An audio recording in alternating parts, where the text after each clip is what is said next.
Bună ziua, dragilor, și bine v-am regăsit în această etalare. Vom vedea concret ce intenție are persoana la care voi vă gândiți în legătură cu voi.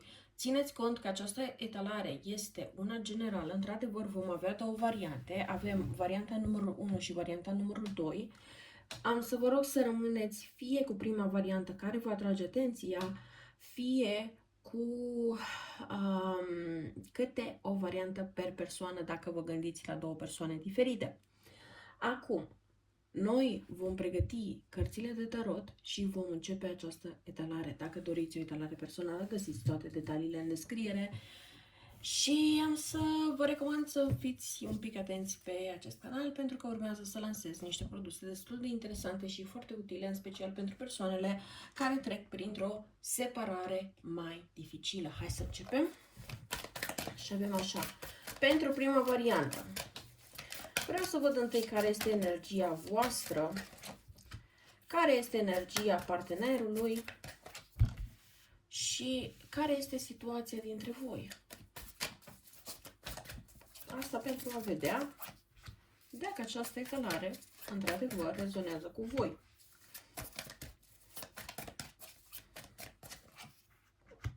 Bun. Fiind o etalare colectivă, voi încerca să iau toate scenariile care par relevante. Nu vom lua toate cele posibile, ci doar ce pare mai puternic. Câteodată s-ar putea să fie doar un singur scenariu, alteori vor ieși două, maxim trei. Nu aș vrea totuși să ajung la mai multe scenarii, dar trebuie să fac mesajele să apară cât de clare la cât mai mulți dintre voi. Bun. În primul rând, am energie de foc și de aer aici. Există foarte multă atracție, dar și stimulare mentală și eu aș zice că este reciprocă.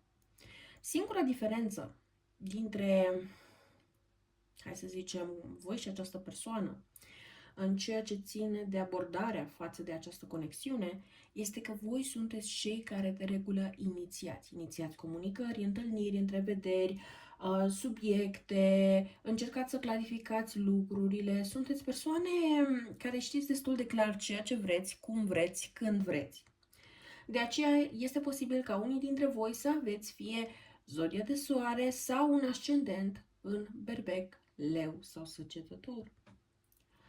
Acum, ce trebuie să știți în legătură cu persoana voastră de interes este că este o persoană mai reticentă, mai reținută, dar știe și ea foarte clar ce vrea. Singura problemă a acestei persoane, care este destul de mare, este că își dorește foarte mult control.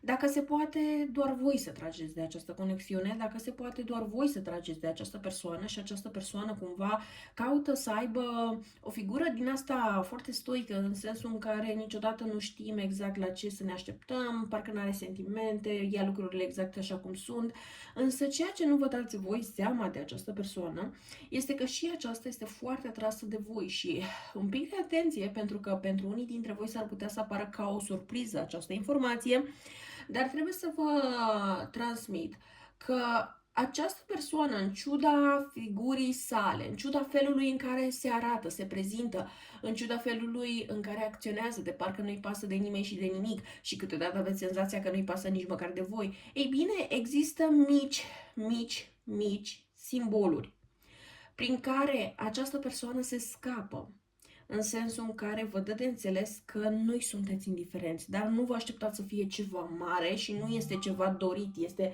ca și cum persoana asta ar face tot ce e posibil ca voi să nu aveți nici cea mai vagă idee că este interesată de voi.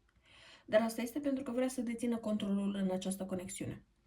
Ce trebuie să știți voi aici este că totuși această persoană, în ciuda aparențelor, cu diavolul și asul de bâte pentru unii dintre voi, are tendința de a sta atât de conectat la energia de fantezie și de dorință, încât are chiar o tendință spre obsesie, dar nu obsesie din aceea de a vă urmări pe stradă, Doamne ferește, nu, ci pur și simplu de a se gândi obsesiv la voi, de a avea gândurile orientate strict în direcția voastră. Problema este că nu face nimic cu regele ăla de săbii și nu-mi place cum se vede acel rege de săbii, dar pare că această persoană cumva s-a obișnuit și se bazează pe voi să fiți cei care trageți de acesta pentru a se întâmpla lucrurile efectiv între voi.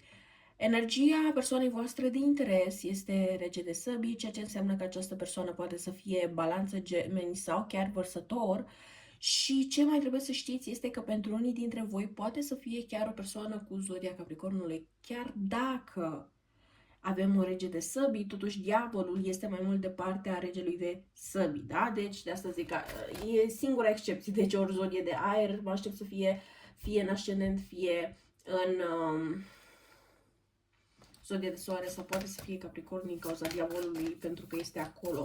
Dar ce aș vrea eu să zic aici este că totuși această persoană nu pare să fie o persoană care are de gând neapărat să facă ceva realmente sau să gândească lucrurile pe termen lung, ci cred că pur și simplu această persoană nu vede dincolo de fantezia și dorința unui moment petrecut alături de voi, pentru că avem totuși doi ași, există potențialul ca voi să începeți ceva semnificativ cu această persoană, da, dar cred că va trebui și foarte multă răbdare, pentru că persoana asta nu prea îmi pare că depune neapărat eforturi în legătură cu voi, în legătură cu a se apropia de voi. Este ca și cum puteți avea persoana asta alături de voi atâta timp cât voi sunteți dispuși să fiți singurii care depuneți efortul în această conexiune și nu cred că e neapărat ceea ce vă convine.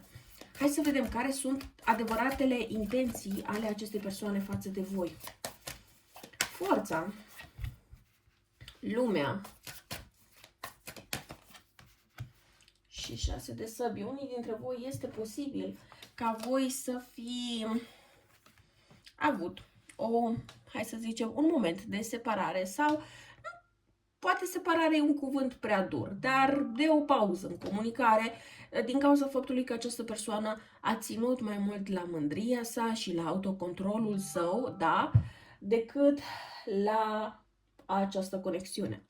Tocmai de aceea este posibil ca anterior această persoană deja să vă fi făcut pe voi să priviți în altă parte și să vă îndreptați atenția către alte persoane, însă pare că, în ciuda aparențelor, încă o dată, această persoană are foarte multă pasiune, dorință și fantezie față de voi. Problema este că această persoană poate să facă pe interesanta, poate să facă pe dura, poate să facă pe vai ce bine este de una singură, dar dacă voi inițiați, nu știu, cu orice mic gest, cumva această persoană ajunge la acel prag al, cum să zic, aproape disperării, da? În care este dispus să facă vreo 2-3 pași mai în față doar ca să mai trageți cumva de el sau de ea. Deci este ca și cum voi, dacă vreți să vedeți vreun pas din partea acestei persoane, trebuie să o lăsați mult să fiarbă în suc propriu și când vreți voi să se întâmple ceva între voi, dacă vreți să vedeți cât de cât mișcare, va trebui să-i aruncați așa câte o scobitoare, nu prea mult, nu prea puțin, doar așa cât să înțeleagă că vă mai gândiți la această persoană, dar nu mai sunteți atât de disperați și atunci această persoană va ajunge din cauza pasiunii foarte mari pe care o are și a unei tendințe de control exagerată chiar în momente nepotrivite, ajunge să aibă momente în care nu mai poate ține controlul ăsta pentru mult timp și atunci se dă cumva de gol, da? Deci aici voi trebuie să știți că această persoană vrea să domine această conexiune, să aibă controlul acestei conexiuni, dar prin tăcere, prin a părea dezinteresat, prin a părea lipsit de interes în această conexiune, însă adevărul este cu totul și cu totul altul. Hai să vedem ce vă puteți aștepta să facă mai departe această persoană. Moartea, spânzuratul, 2 de săbii. Încă o dată, această persoană nu va prelua ea inițiativa. Această persoană va răspunde foarte pozitiv dacă voi faceți un pas, dar altfel stă și așteaptă. Veți spune voi ceva, veți face voi ceva, vă veți da de gol că vreți această persoană în viața voastră sau nu. Și pare că această persoană este mult mai, nu știu, ușor deschisă spre a accepta finalul acestei conexiuni decât să îndrăznească să facă vreun pas. Și deși rezultatul acesta nu este final și țineți cont că este o etalare generală, eu aș vrea să zic că aici cu 2 ăsta de săbii, într-adevăr mai aveți o șansă să faceți această persoană să fiarbă în sub propriu, dar asta va depinde de ceea ce postați, de anumite mesaje, de anumite glumițe pe care le faceți cu această persoană, care să o facă să saliveze suficient încât să zică gata, nu mă mai interesează de absolut nimic, voi face un pas către această persoană, dar încă o dată, dacă, tot voi va trebui să inițiați, da? Deci indiferent că trimiteți o glumiță, indiferent că, nu știu, vă postați voi o poză care să atragă mai mult această persoană sau vă prezentați mai mult în locurile pe care știți că această persoană le frecventează, important este ca prima acțiune să fie întotdeauna de la voi. Dacă voi vreți ca această dinamică să continue și sunteți ok cu a face acest pas, ok, dar dacă nu vreți chestia asta să se întâmple, dacă nu vreți să continuați, sau dacă pur și simplu vreți o persoană care este mult mai asumată în ceea ce își dorește și în ceea ce vrea să aibă în viața sa, păi atunci e momentul pentru o altă persoană, da?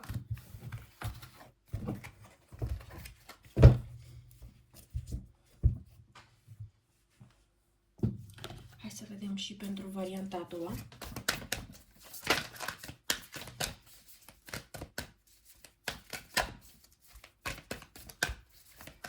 Care este energia voastră? 10 de cupe. Care este energia persoanei voastre de interes? Pași de pentagrame. Clarificarea situației dintre voi. Regina de cupe. Cavaler de bâte. 6 de cupe. Ok, hai să ne oprim aici momentan. Ce aș vrea să spun că mi-atrage foarte mult atenție? Mi-atrage atenția în primul rând faptul că voi sunteți reprezentați de 10 de cupe, ceea ce înseamnă că unii dintre voi puteți fi într-adevăr căsătoriți sau într-o relație. Alții dintre voi e posibil ca doar să fi dat impresia pe rețelele de socializare că sunteți într-o relație, dar pare că persoana voastră de interes are această imagine despre voi în acest moment. Cât este de adevărat sau cât este un joc mental, aici voi știți. De ce zic că este posibil să fie joc mental?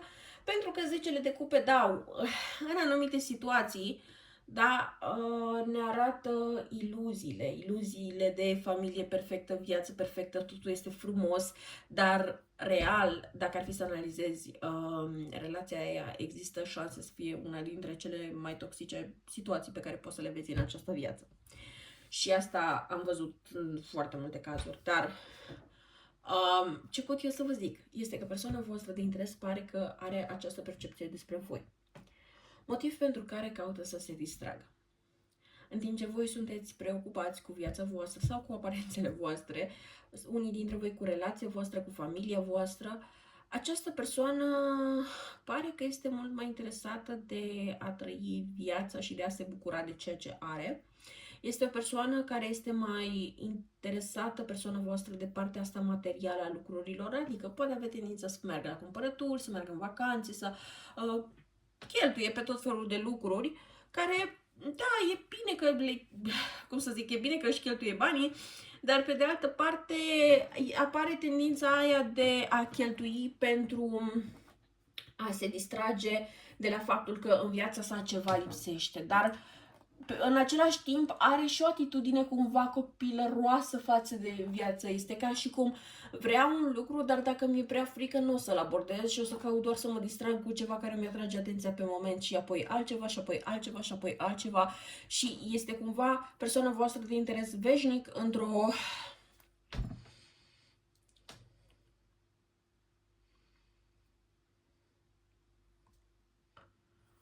moment de distragere. Dacă pe voi vă interesează persoana cu care sunteți într-o relație, pentru că au mai venit și scenariul ăsta, atunci voi sunteți mult mai implicați în această relație decât este această persoană voastră și cumva este foarte sigură de ea că voi o să fiți mereu acolo, că niciodată nu o să plecați, că atâta timp cât nu face chestii prea grave, voi întotdeauna o să fiți acolo și cumva nu-și pune problema că lipsa sa de implicare în această conexiune poate să devină un motiv pentru care voi să părăsiți această conexiune. Și atunci mai este și una din posibilități.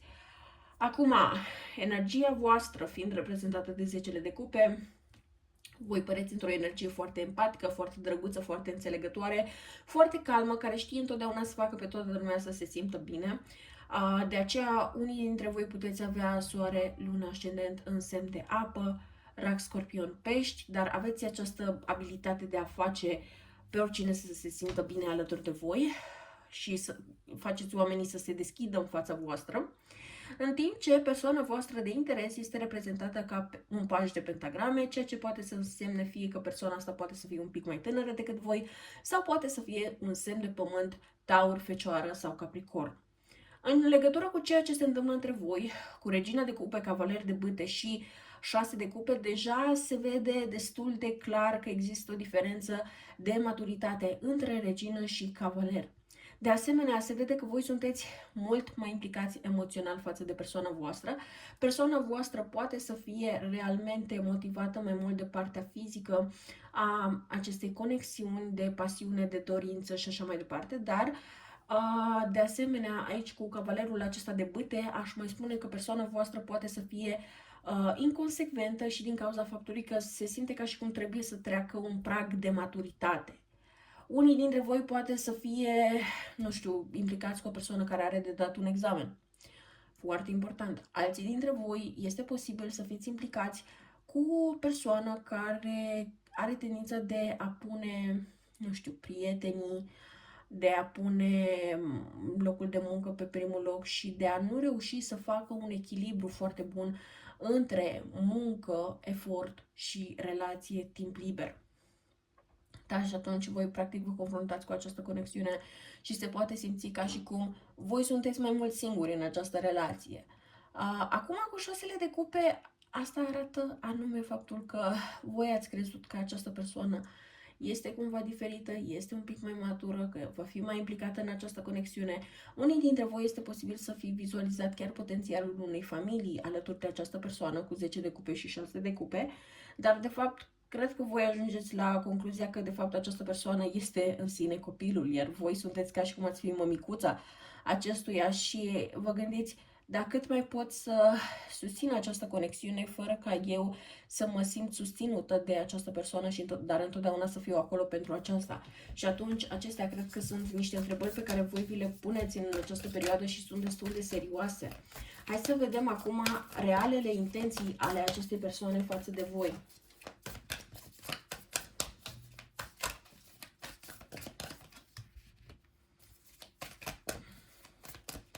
7 de bâte, steaua, 5 de pentagrame,